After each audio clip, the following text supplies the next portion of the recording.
اسلام آباد میں پیش آنے والے نور مقدم قتل کیس کے مرکزی کردار ظاہر ذاکر جعفر نے ایک بار پھر سپریم کورٹ سے رجوع کر لیا ہے۔ ملزم نے عدالت عظمیٰ میں فیصلے پر نظر ثانی کی درخواست دائر کی ہے، جس میں کئی قانونی نکات اٹھائے گئے ہیں۔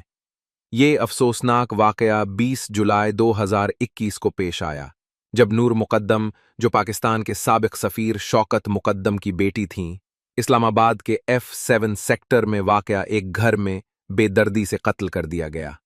پولیس کی تفتیش کے مطابق مقتولہ پر پہلے شدید تشدد کیا گیا، پھر چاقو کے وار کیے گئے اور بعد میں اس کا سر قلم کر دیا گیا۔ واقعے کے فوراً بعد ملزم کو جائے واردات سے گرفتار کیا گیا۔ تحقیقات، فرانزک شواہد، CCTV ویڈیوز اور ملازمین کے بیانات کی بنیاد پر جرم واضح طور پر ثابت ہوا۔ اسی بنیاد پر فروری 2022 میں سیشن عدالت نے سزائے موت سنائی۔ اس فیصلے کو بعد میں ہائی کورٹ اور پھر سپریم کورٹ میں چیلنج کیا گیا، لیکن دونوں عدالتوں نے اس سزا کو برقرار رکھا۔ مئی 2025 میں سپریم کورٹ نے اپیل مسترد کرتے ہوئے سزا کے فیصلے کو بحال رکھا۔ تاہم اب حالیہ اپیل میں ملزم کی جانب سے یہ موقف اپنایا گیا ہے کہ عدالت نے اس کی ذہنی حالت کا جائزہ نہیں لیا، جبکہ اس مقصد کے لیے ایک میڈیکل بورڈ بنانے کی درخواست بھی کی گئی تھی، جس پر کوئی فیصلہ نہیں سنایا گیا۔ درخواست میں مزید کہا گیا ہے کہ عدالت نے فیصلہ ویڈیو ریکارڈنگز کی بنیاد پر سنایا، جبکہ وہ ویڈیوز نہ تو عدالت میں چلائی گئیں، نہ مہیا کی گئیں، اور نہ ہی مکمل طور پر قانونی حیثیت اختیار کر سکیں۔ ملزم کے وکیل کا کہنا ہے کہ فیصلے میں جلد بازی سے کام لیا گیا اور متعدد قانونی نکات پر غور نہیں کیا گیا۔ اسی لیے عدالت سے درخواست ہے کہ 20 مئی 2025 کے فیصلے پر نظر ثانی کی جائے۔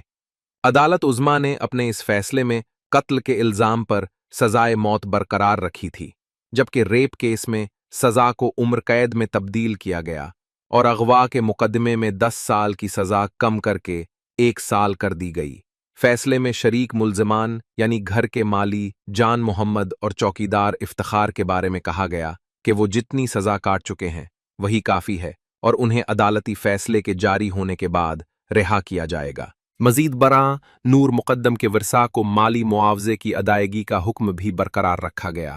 یہ مقدمہ صرف ایک مجرمانہ کیس نہیں رہا، بلکہ پورے معاشرے، خصوصاً خواتین کے تحفظ، عدالتی عملداری اور قانون کی عملداری پر ایک بڑی آزمائش بن گیا۔